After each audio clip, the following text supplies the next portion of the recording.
Hey guys, what's going on? Joel Tavares here. You're watching DualShockers TV on DualShockers.com. I'm here with Stephen Akana, the brand manager for God Eater 2 Rage Burst.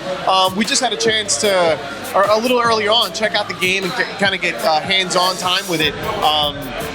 Let's start from where God Eater started, right? So the game got its roots on handhelds, and now we're making that big jump onto the PlayStation 4. And what's that transition been like?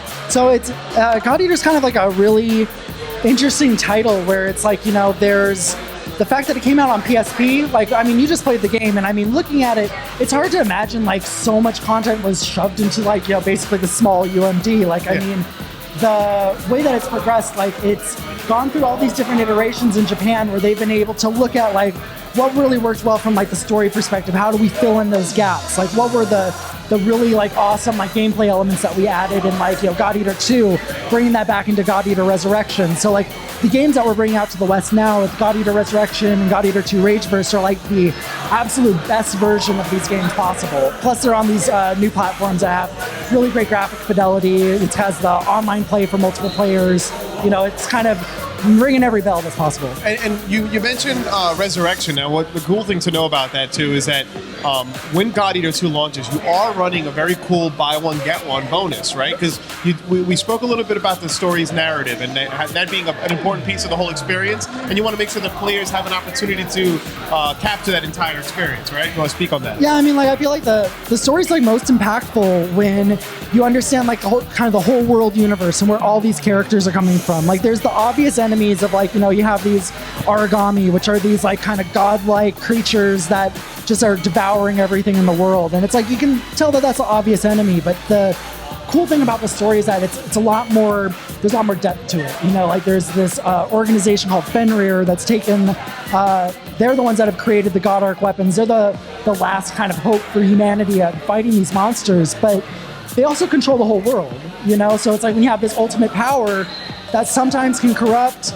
sometimes people's moral compasses can be totally different. They're trying to still fight for the same thing, but when you're like, at the brink of like, there's all this stuff around you that wants to kill you, you almost do anything to make sure that you survive and the people that you care about survive. So being able to play both games gives people an opportunity to learn all these characters, get a better understanding of like the world where it's at. And, like, the motivations. The desperation, the motivations of each individual character.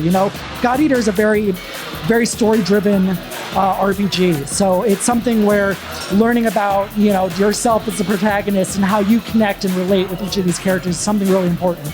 You can play God Eater 2 Rage Burst without having played God Eater Resurrection. It's a different cast of characters. You have a new protagonist that you get to create yourself as.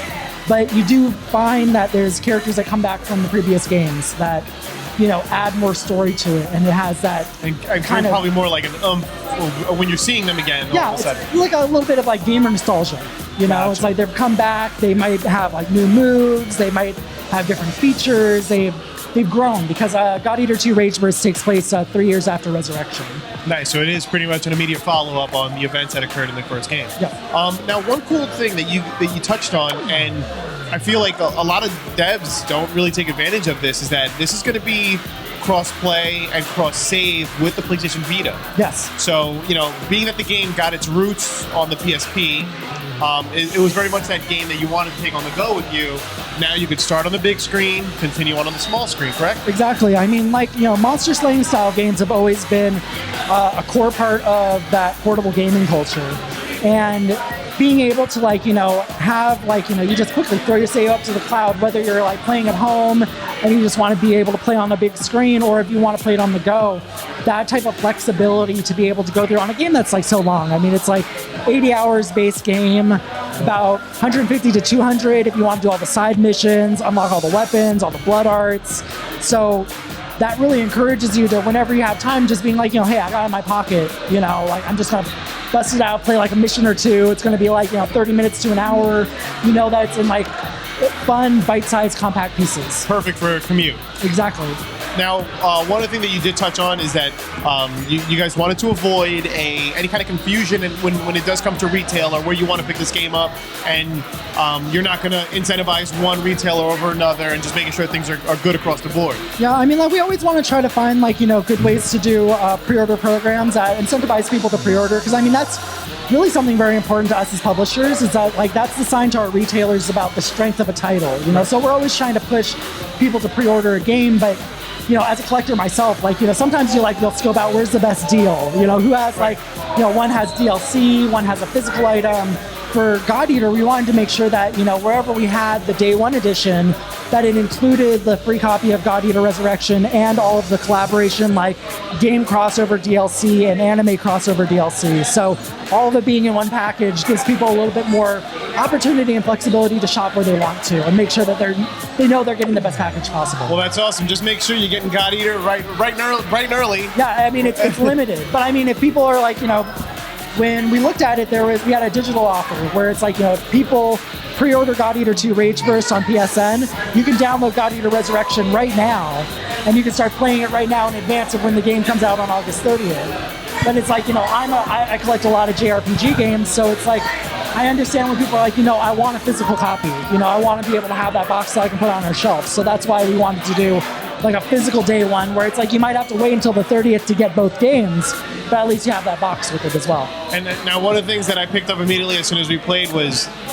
if you're looking for these Monster Combat games, you're probably not going to get any more, I don't want to say complexity, let's say tactical, or what's the right way to put it? I mean, like I kind of call it like customization. Customization. You know, because it's like, you know, you customize your character. You have a variable god arc that switches between a blade form and like a gun form. You can choose how you want to play the game. You can choose the characters that you're playing with. Like different NPCs have different benefits, different weapons that they use. Or if you're the type of person that's like, you know, I like playing these games because I like to partner up with my friends. You know, I want to play with them online and fight these big monster battles like you would in like a MMO or something like that. Right. So there's a lot of, and like, you know, it's a monster hunting style game, so there's a lot of like looting and crafting. You know, there's so many different weapons that you can unlock that it's complex, but it's complex because it's catering to you as a player. It wants to make sure that you can play this game how you want to play it. And let's also quickly touch on the fact that you mentioned the co-op. Not only is it co-op, I mean online if you're on the console, but if players have a Vita, it's also cross-platform. Yeah. Cross-play. Co-op, Yeah. cross-play. Is that like a new thing? I don't even know what to call it at this point. But basically, you could be on the Vita, your friend could be on the PS4, and you can go questing together. Exactly. Yeah, and not a lot of games support that. You know, so it's kind of it's a special thing that I think a lot of different like Japanese developers have really kind of focused on that kind of like cross connectivity between PS4 and PS Vita because of like the PS Vita culture in Japan. Right. And I think it's something that we're really proud of being able to share over here in the States as well. And that's awesome. Stephen, thank you so much. Guys, God Eater 2 Rage Burst plays awesome. It looks great. We're excited to check it out. End of August, so not too much longer to wait at this point. So it's right around the corner, guys. Make sure you check this one out. Day 1 edition is your best bet. You get all the goodies. Doesn't matter where you buy it. Thanks for watching. DualShockers TV, and we're out.